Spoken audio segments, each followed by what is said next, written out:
Começamos hoje uma série de encontros acerca do santo sacrifício da missa. Foi o tema escolhido por vocês. A missa na Bíblia, a missa na Palavra de Deus, a missa no Novo Testamento. Aliás, só existe a missa como nós a entendemos na Nova Aliança, portanto no Novo Testamento, se bem que no Antigo Testamento há sinais prefigurativos deste que é o maior de todos os sacramentos, juntamente com o batismo. Todos os sacramentos foram instituídos por nosso Senhor Jesus Cristo, mas, segundo a tradição da Igreja, a Eucaristia é o ápice, é o cume, é o momento culminante de toda a ação da Igreja. Tudo converge para a Eucaristia, que é o sacramento da unidade, o vínculo de caridade, o sinal da unidade da Igreja Católica. Não se pode falar de Igreja sem Eucaristia. Muitas denominações cristãs, muitas mesmo, negam que Jesus Cristo está verdadeiramente presente em corpo, sangue, alma e divindade no pão e no vinho consagrados pelos sacerdotes católicos na celebração da Eucaristia. E o que eles dizem, o que eles alegam para sustentar essa opinião? Eles dizem que o pão e o vinho são somente símbolos da presença de Jesus. Por isso, eles não podem ser comidos como o corpo de Cristo e sangue de Cristo. Não podem também ser adorados. E alegam para isso o seguinte: Jesus Cristo, ao pronunciar as palavras que se encontram nos evangelhos sinóticos e na primeira carta aos Coríntios, tomai e comei, isto é o meu corpo, tomai todos e bebei, este é o cálice do meu sangue, Jesus utilizou uma parábola quando falou, também no capítulo 6 do Evangelho segundo João, comer sua carne e beber o seu sangue. Dizem também que esta que eles chamam de ceia do Senhor é somente uma recordação. Os protestantes celebram a ceia do Senhor. Só que, para eles, é uma simples recordação de algo que já aconteceu. Dizem que as palavras de Jesus, comer a minha carne, beber o meu sangue, são palavras que não podem ser interpretadas ao pé da letra. E eles afirmam, citam muitos textos do Novo Testamento para provar, ou pelo menos tentar provar, que estão certos. Nós vamos mostrar agora para vocês os textos que muitas denominações protestantes alegam para dizer o que Jesus disse: o pão que eu lhe dar é a minha carne para a vida do mundo, quem come a minha carne e bebe meu sangue permanece em mim e eu nele. Muitas palavras do capítulo 6 do Evangelho segundo João, que vamos analisar aqui, segundo eles, são palavras simbólicas. Não querem dizer carne mesmo, não querem dizer sangue mesmo. E alegam eles que há muitos textos no Novo Testamento, inclusive palavras de Jesus, textos que não podem ser interpretados ao pé da letra. Vejamos alguns destes textos. O primeiro, do Evangelho segundo João, capítulo 10, versículo 9. Eu sou a porta. Se alguém entrar por mim, será salvo. Tanto entrará como sairá e encontrará pastagem. Então eles dizem, está vendo aqui? Jesus diz que é a porta. Eu sou a porta. E dizem eles, claro que Jesus não é a porta, porta de madeira. Jesus não é um objeto, uma realidade inanimada. Logo, quando ele diz, quem come a minha carne e bebe o meu sangue, Jesus também não está falando ao pé da letra, dizem eles. Vamos a outro texto. João, capítulo 15, versículo 1. Eu sou a videira verdadeira, e meu Pai é o agricultor. Todo ramo que não der fruto em mim, ele o cortará. Dizem eles, está vendo? Jesus diz que é a videira, o pé de uva. Ora, mas essa é uma linguagem figurada. Jesus não é um pé de uva no sentido literal. Logo, dizem eles, quando Jesus disse, quem come a minha carne e bebe o meu sangue, não estava falando da carne mesmo, não estava falando do sangue mesmo, dizem eles. Vejamos outro texto. João, capítulo 14, versículo 6. Jesus lhe respondeu, eu sou o caminho, a verdade e a vida. Ninguém vem ao Pai senão por mim. Eles dizem, está vendo? Jesus aqui se diz o caminho, mas nós sabemos que Jesus não é o caminho, a trilha, a estrada de barro ou de asfalto. Jesus aqui está falando numa linguagem figurada. Logo, dizem eles, quando Jesus diz, quem come a minha carne e bebe meu sangue, também não está falando ao pé da letra, está usando uma linguagem figurada, dizem eles. Próximo texto, 1 aos Coríntios, capítulo 10, versículo 4.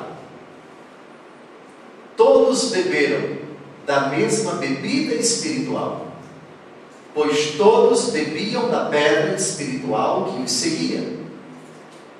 E essa pedra era Cristo. Dizem eles. Jesus, aqui por meio do apóstolo Paulo, escreveu. Essa pedra era Cristo. É lógico que é uma expressão que não pode ser interpretada ao pé da letra, porque Jesus não é pedra. É uma expressão figurada. Logo, dizem eles, quando Jesus disse, quem come a minha carne e bebe meu sangue, não estava falando da sua carne mesmo, nem do seu sangue mesmo. Era uma linguagem figurada, simbólica, dizem eles. Lucas, capítulo 8, versículo 11. Eis o que significa esta parábola. A semente é a palavra de Deus. Dizem eles. Aqui, a palavra de Deus é identificada com a semente. Mas essa identificação é no sentido figurado. Não é ao pé da letra. Logo, dizem eles, quando Jesus disse, quem come a minha carne e bebe meu sangue, não estava falando no sentido literal, ao pé da letra. Era no sentido figurado, dizem eles. Próximo texto. Evangelho segundo Mateus, capítulo 13, versículo 38. O campo é o mundo. A boa semente são os filhos do reino. O joio são os filhos do maligno. dizem eles. Aqui nós temos 3 imagens figurativas. 3 expressões que não podem ser interpretadas ao pé da letra. O campo é o mundo, é uma comparação. A boa semente são os filhos do reino, outra comparação. O joio são os filhos do maligno, outra comparação. Logo, dizem eles, quando Jesus disse: quem come a minha carne e bebe meu sangue, não estava falando da carne no sentido literal, nem do seu sangue no sentido ao pé da letra. Era um sentido simbólico, figurado, dizem eles. Mateus capítulo 16, versículo 18. Eu te declaro, tu és Pedro, e sobre esta pedra edificarei a minha igreja. As portas do inferno não prevalecerão contra ela. Dizem eles, aqui Jesus associa a pessoa de Pedro a uma pedra. Mas Pedro não é pedra. Logo, quando Jesus disse: tomai e comei, isto é o meu corpo, não estava falando ao pé da letra. Era uma comparação.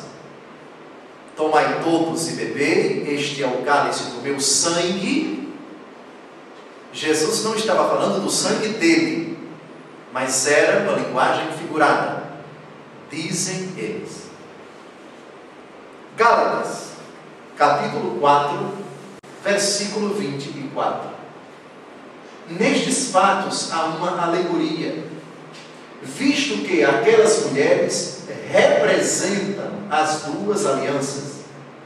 Uma, a do Monte Sinai, que gera a escravidão, é Agar. Reparem aqui o verbo representar. São Paulo está falando de 2 mulheres. A primeira, esposa de Abraão, Sara. A segunda, a escrava de Abraão e de Sara, Agar. Dizem eles, esse texto para nós é muito importante. Assim como o apóstolo Paulo coloca de forma bem clara que se trata aqui, essa realidade constituída de 2 pessoas, Sara e Agar, de alegoria. Elas representam, portanto não são, mas representam, é uma representação que não reproduz a realidade no sentido literal. Também Jesus, quando falou de carne e de sangue, minha carne, meu sangue, não estava falando da carne no sentido literal, nem do sangue no sentido literal. Era só uma representação, dizem eles. Vamos ao Apocalipse, capítulo 1, versículo 20. Eis o simbolismo das 7 estrelas que viste na minha mão direita e dos 7 candelabros de ouro. As 7 estrelas são os anjos das 7 igrejas, e os 7 candelabros, as 7 igrejas. Dizem eles, está vendo? Mais uma vez, a Bíblia fala de simbolismo. Logo, quando Jesus disse: quem come a minha carne e bebe meu sangue, não estava falando nem da sua carne no sentido literal, nem do seu sangue no sentido literal, mas era o simbolismo. Simbolismo de quê? Segundo eles, quando Jesus falava da necessidade nossa de comer sua carne e beber o seu sangue, segundo eles, Jesus se referia à sua doutrina. A carne de Jesus seria a doutrina de Jesus. O sangue de Jesus seria a doutrina de Jesus. E agora? O que dizer de tudo isso? Eles estariam certos? Não. Estas passagens que nós acabamos de ouvir, de ler, de ver também, porque estamos em vídeo, fazem parte de um gênero literário muito comum na Bíblia. A alegoria, que já foi citada aqui em Gálatas, capítulo 4, versículo 24. Se a senhora puder voltar, isso, aí está, essa penúltima, perfeitamente. Alegoria. Nós, talvez pela TV, já acompanhamos, sobretudo em época de carnaval, que um dos critérios para julgar a performance de uma escola de samba é alegoria e adereços. Alegoria, na linguagem popular, significa o quê? Carro alegórico, carro enfeitado, carro com uma roupagem artificial que representa uma realidade que ultrapassa aquilo que nós estamos vendo. O que é alegoria no sentido linguístico? A alegoria é o desenvolvimento de uma metáfora. Metáfora é uma figura de linguagem, na língua portuguesa, 7ª, 8ª série, enfim, hoje se fala de ensino médio, né? São muitas as figuras de linguagem. Nós temos o eufemismo, a metáfora, a hipérbole e tantas outras. Muito bem. Então, a metáfora, ela é a transferência de uma palavra para um âmbito semântico que não é o do objeto que ela designa.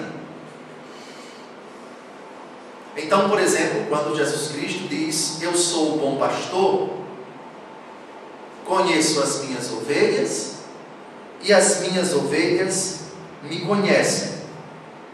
Jesus aqui está utilizando essa figura de linguagem. Na metáfora, existe uma relação de semelhança subentendida entre o sentido próprio e o sentido figurado. Semelhança.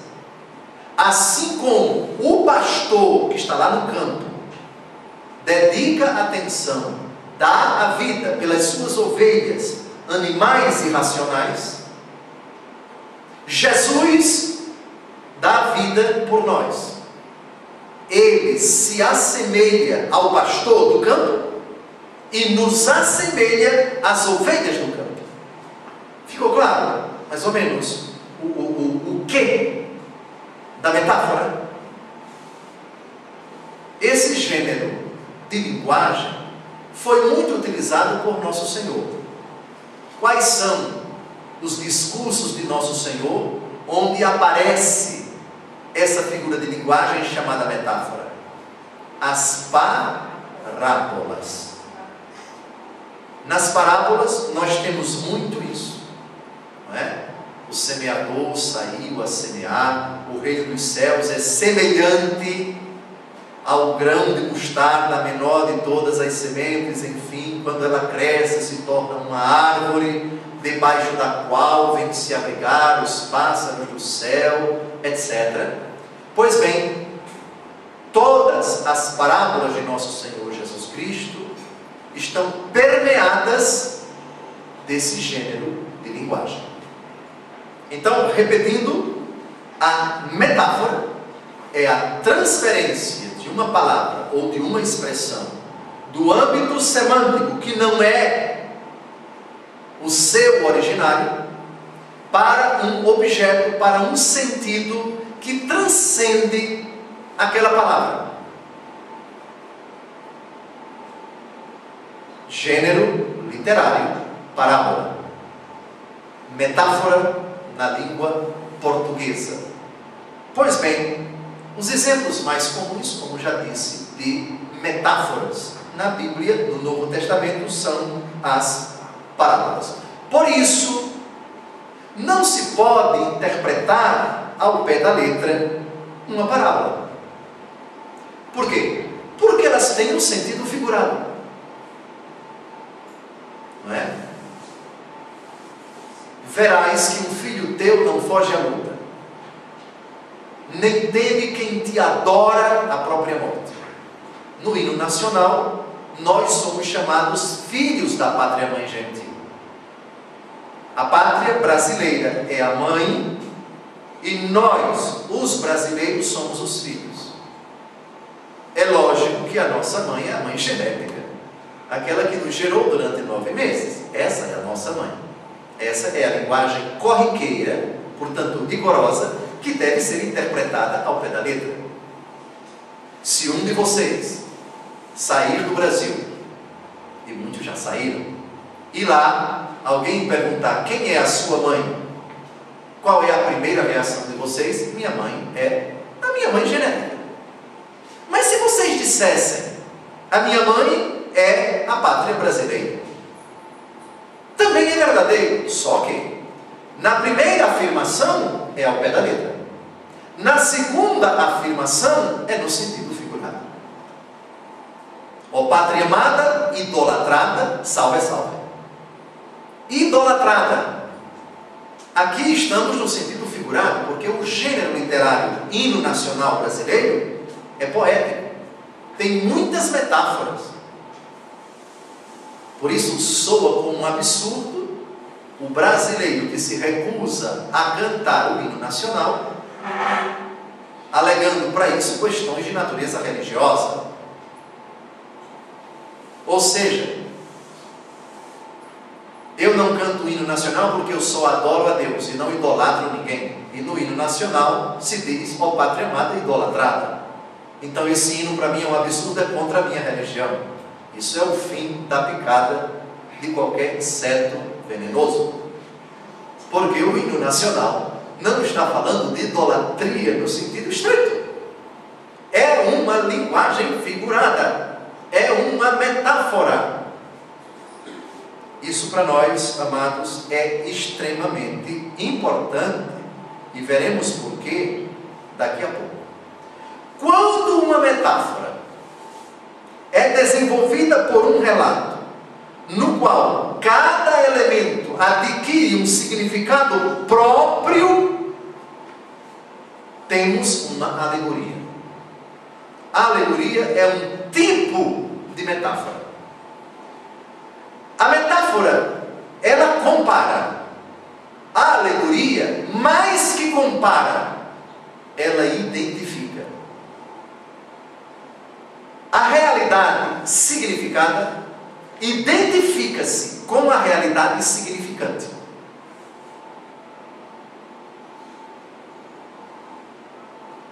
Vejamos algumas alegorias. Já vimos ainda há pouco, só vou citar agora.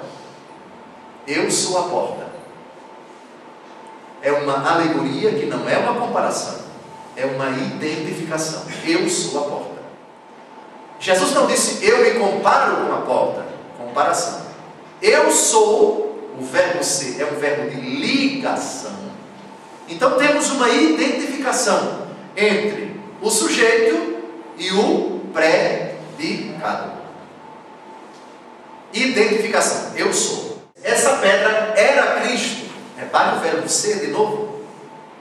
É uma metáfora identificadora. Portanto, uma alegoria. A palavra de Deus é a semente. Já vimos aqui. Eu sou a verdade.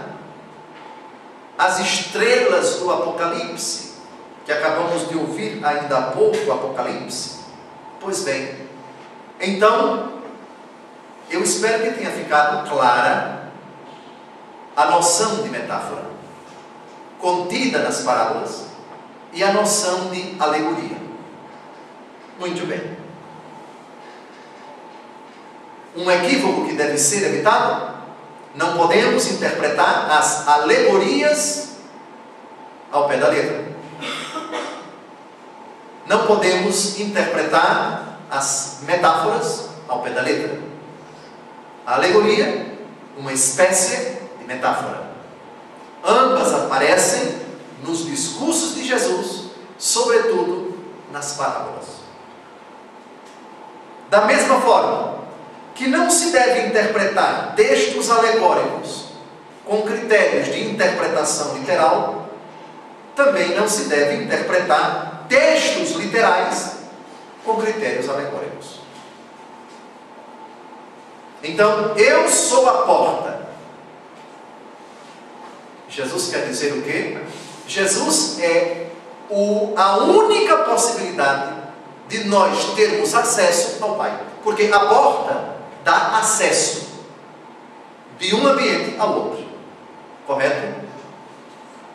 Então, quando Jesus diz, eu sou a porta, é preciso que façamos esse raciocínio. Aqui estamos diante de uma alegoria. O que Jesus quer dizer com isso? Ele é a única possibilidade de acesso de onde estamos a outra realidade, que é o Pai. Interpretação alegórica para um texto alegórico. Agora, interpretação literal própria para um texto literal. Agora vem a questão. Quando Jesus fala em símbolos, quando Jesus utiliza uma linguagem que não pode ser interpretada ao pé da letra, ele mesmo se encarrega de explicar o sentido. Ele mesmo dá a explicação ao termo que ele utilizou. Ou, quando ele não toma a iniciativa, as pessoas perguntam para ele. E Jesus explica. Aqui nós já estamos entrando num assunto vital. Jesus utilizou, ao longo dos seus 3 anos de vida pública, muitas expressões, várias literais, que deviam ser interpretadas ao pé da letra, e várias não literais, figurativas. Todas as vezes que nosso Senhor Jesus Cristo utiliza uma linguagem simbólica, ele se encarrega de tirar as dúvidas. Não deixa ninguém em dúvida.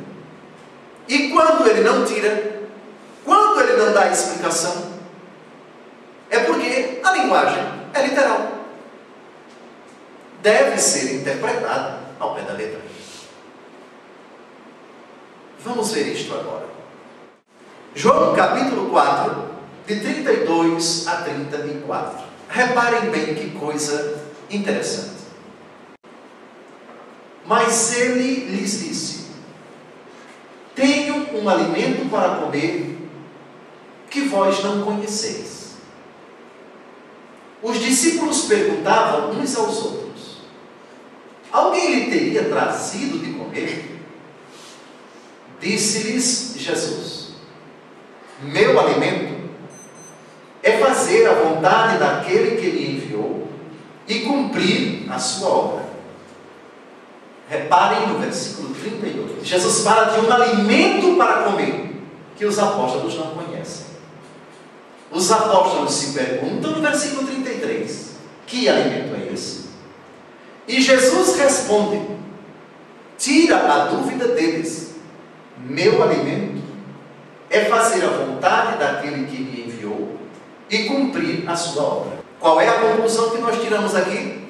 No versículo 32, quando Jesus fala de alimento, não é ao pé da letra, porque ele explicou o sentido, não deixou os apóstolos em dúvida. Mas Dom José, analisando esse exato texto, será que nós não poderíamos concordar com o protestantismo, que baseado também nesse texto diz que que o alimento que Jesus nos deu é fazer a vontade do Pai e cumprir a sua obra? Vejam bem, nós podemos alegorizar a pessoa de Jesus e a ação de Jesus e dizer que Ele é nosso alimento enquanto mestre.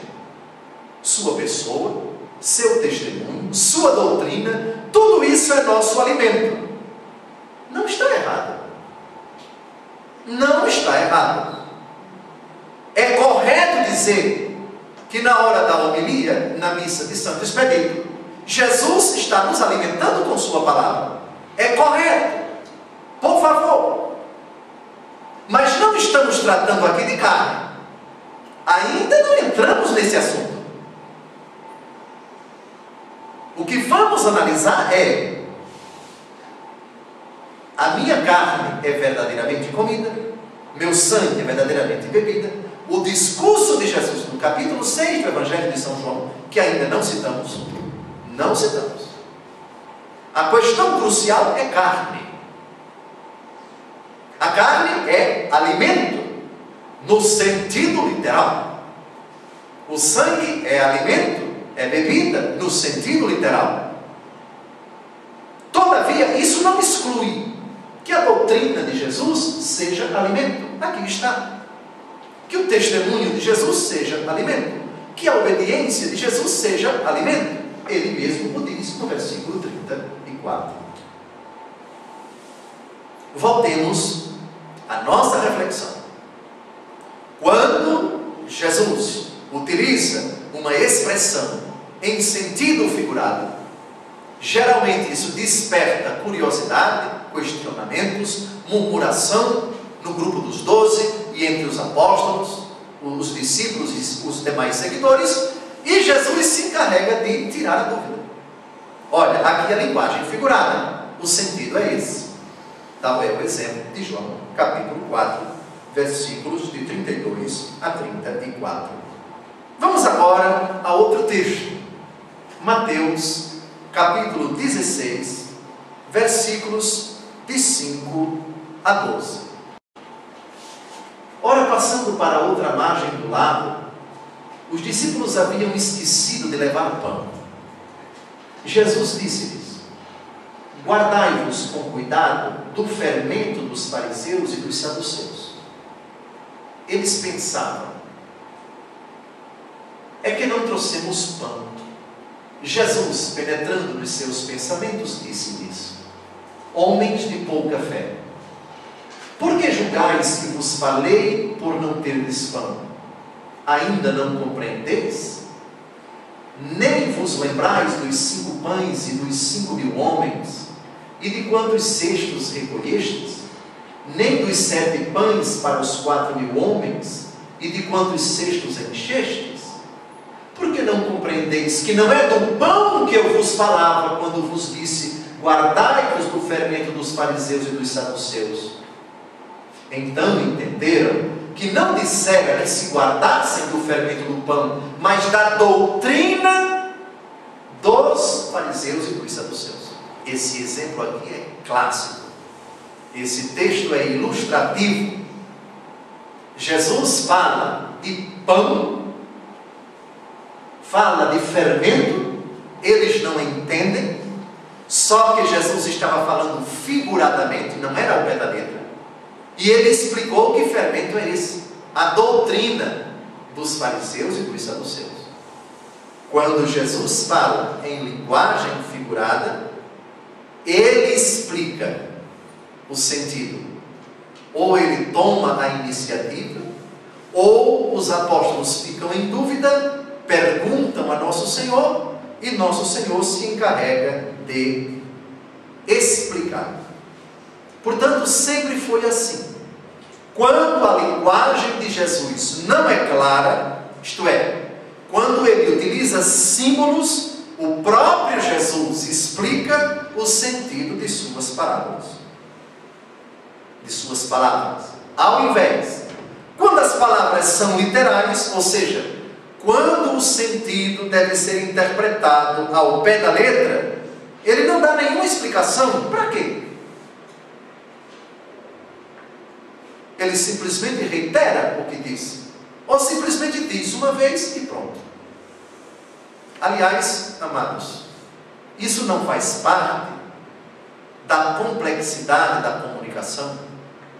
Todos nós já tivemos experiência disso. Em sala de aula, nas conversas, com quaisquer pessoas.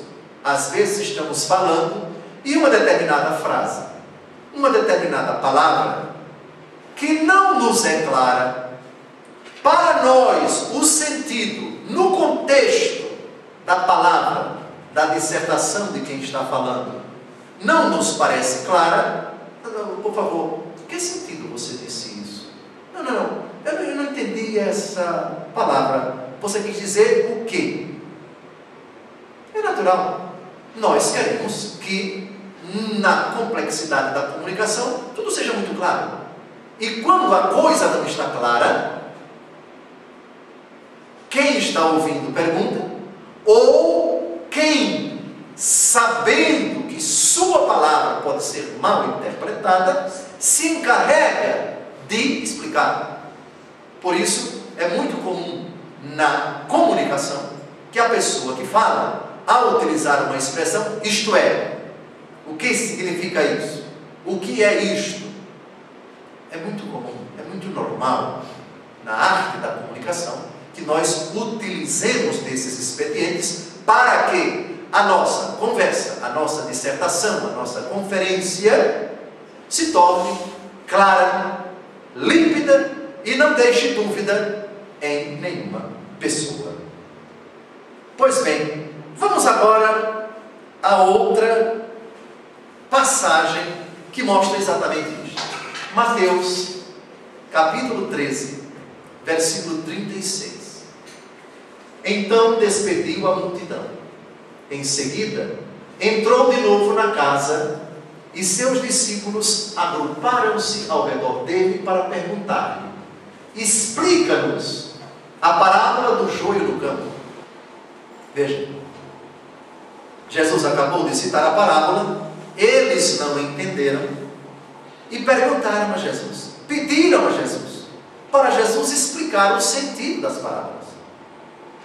Isso prova que Jesus tinha o cuidado de distinguir bem quando estava falando figurativamente e quando estava falando literalmente. Quando a linguagem é figurada, normalmente ficam dúvidas no ar. E Jesus se encarrega de dissipar essas dúvidas. Mateus, capítulo 15, versículo 15. Outro exemplo. Tomando então a palavra, Pedro disse: explica-nos esta parábola. Jesus respondeu: sois também vós de tão pouca compreensão? Só que em seguida, Jesus dá o sentido da parábola que ele acabara de citar, de narrar. Então vejam, nós temos uma preocupação de Jesus em explicar o sentido de suas palavras, quando suas palavras não são literais. Portanto, não podem ser interpretadas ao pé da letra, é em sentido figurado. Reforça isso o fato de quando Jesus utiliza a linguagem figurada, os apóstolos ficam em dúvida. E Jesus tira as suas dúvidas, explicando o sentido daquela palavra, daquela expressão, daquela parábola. Porém, no capítulo 6 do Evangelho segundo João, e nos relatos da última ceia, onde são narradas aquelas coisas, onde estão consignados os relatos fundamentais da instituição da Eucaristia, não se trata disso. Aliás, eu tenho uma coisa a dizer para vocês, que todos vocês vão concordar. inclusive os não católicos que estiverem assistindo esse vídeo. A instituição da Eucaristia acontece quantos dias antes da morte de Jesus? Foi na véspera. Aliás, em menos de 24 horas. Se a ceia foi, imaginemos, a partir do pôr do sol, considerando que no dia seguinte, às 3 horas da tarde, Jesus Nosso Senhor já estava morto, então foi menos de 24 horas. Jesus sabia que ia morrer no dia seguinte. A grande pergunta é: pode uma pessoa na véspera da morte utilizar uma linguagem figurada? Levante a mão quem já teve a experiência de ouvir alguém no leito de morte. A mãe, o pai, enfim, quem teve a graça de estar perto do seu papai ou da sua mamãe ou do seu ente querido, ele se ultimando e falando, conversando com vocês. Quem teve essa experiência, levante a mão. Ali, Dona Francisca, enfim. Bem, ora, a linguagem que o moribundo utiliza não é figurada, é claríssima. A mãe reúne os filhos para fazer os últimos pedidos. Meu filho, cuide de cicrana. Meu filho, cuide da roça. Meu filho, não deixe isso acontecer. Enfim, as últimas instruções, né? Pois bem, é uma linguagem clara, porque ela quer se fazer entender. Quem está morrendo utiliza uma linguagem concisa, não vai fazer grandes divagações, enfim. Não é claro, é pão, queijo. Diz o que quer com clareza, não esconde o jogo, não utiliza linguagem figurada. Imaginar que na instituição da Eucaristia, quando Jesus disse: "Fazei isto em memória de mim", na véspera da morte, Jesus estava usando uma linguagem figurada e teria deixado os apóstolos em dúvida. Não, peraí, fazer isto como? É carne, é sangue, e agora? Enfim, não entra muito na nossa cabeça admitir que poucas horas antes da morte de Nosso Senhor, aliás, poucos minutos antes de ele ser preso, porque terminou a ceia, ele foi para o Jardim das Oliveiras, Judas saiu antes. Quando Jesus saiu do cenáculo para o Jardim das Oliveiras, ele acabou sendo preso. Jesus já estava no auge do seu sofrimento. Ele dissera: "Um de vós me há de trair". Trata-se, portanto, de um momento crucial da vida de Jesus. Um momento significativo para a igreja, porque Jesus estava instituindo o sacramento por excelência da igreja, juntamente com o batismo. Imaginar que na véspera da morte, angustiado, Nosso Senhor utilizou uma linguagem figurada. Quem está para morrer procura ser claro, procura ser direto, procura utilizar uma linguagem literal, claríssima, que não suscite dúvidas, interrogações, perplexidades.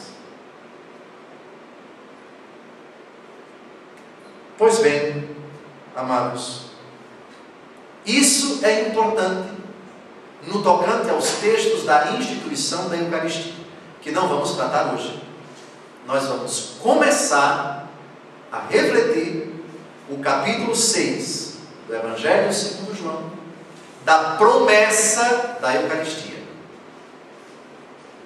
No capítulo 6, Jesus promete instituir esse sinal. É uma promessa. O pão que eu hei de dar, ele está prometendo. E vai cumprir na véspera de sua paixão, ao instituir a Eucaristia. Muito bem. Vamos dar uma folheada na nossa Bíblia, no inteiro capítulo 6 do Evangelho segundo João. Ele é um capítulo riquíssimo, a página 1391, e ele é dividido em 3 partes. A primeira, versículos de 1 a 15, a multiplicação dos pães. Jesus atravessa o mar da Galileia, a multidão procura Nosso Senhor para escutar as suas santas palavras. Jesus tem pena desse povo e sacia a fome desse povo. Cerca de 5.000 homens, sem contar mulheres e crianças. Esse fato, esse relato, é prefigurativo da Eucaristia. Essa fartura, essa abundância de alimento material, remete o coração dos presentes, o nosso coração, a uma outra realidade misteriosa que seria dada por Jesus. Que realidade é essa? Ela se tornará clara ainda no capítulo 6 do Evangelho segundo João. Depois, dos versículos 16 a 21, nós temos Jesus andando sobre as águas. De novo, a manifestação do seu poderio, da sua soberania sobre a natureza. E a partir do versículo 22, Jesus atravessa o mar da Galileia e vai, diz o versículo 24, a Cafarnaum. E na sinagoga de Cafarnaum, Cafarnaum fica às margens do mar da Galileia, na sinagoga de Cafarnaum, ele profere o seu discurso sobre a Eucaristia, a promessa acerca da Eucaristia. E é exatamente isso que nós vamos tratar no encontro seguinte. A partir do primeiro instante do próximo encontro, nós vamos analisar versículo por versículo do discurso de Nosso Senhor. E é uma evolução, é uma cadência comovente. E a gente vai percebendo que Jesus vai, aos poucos, falando dele, da sua doutrina, da sua palavra, do seu ensinamento e depois de um pão que veio do céu, um pão que alimenta para a vida eterna. E chegará um momento em que ele vai dizer: o pão que eu hei de dar é a minha carne para a vida do mundo. Nessa hora, a reação vai ser tremenda. Esse homem está doido? Está falando da sua carne? Está falando do seu sangue? Como é possível isso? Aí nós vamos perceber aquilo que nós falamos hoje terá sido linguagem figurada ou literal? Todas as vezes que Jesus falou em linguagem figurada, ele explicou o sentido. Mas aqui, João capítulo 6, Jesus falou em linguagem figurada. Qual é a reação de um conferencista, de um palestrante, quando utiliza uma linguagem figurada e as pessoas não entendem? O que é que se espera do conferencista? Que ele explique. Que ele explique. E sabem qual foi a explicação de Jesus? É carne mesmo. É sangue mesmo. E sabem quantas vezes Jesus reiterou isso? 5 vezes. E sabem qual foi a reação do povo depois de Jesus ter reiterado 5 vezes que é carne mesmo, que é sangue mesmo? Muitos foram embora, não aguentaram. E sabem qual foi a reação de Jesus diante dessa fuga, desse abandono de muitas pessoas que acharam loucura o que Jesus disse? Não voltou atrás, reiterou: é isso mesmo que eu disse. Pois bem, é exatamente isso que nós vamos analisar no capítulo 6 de São João, no nosso próximo encontro. Boa noite.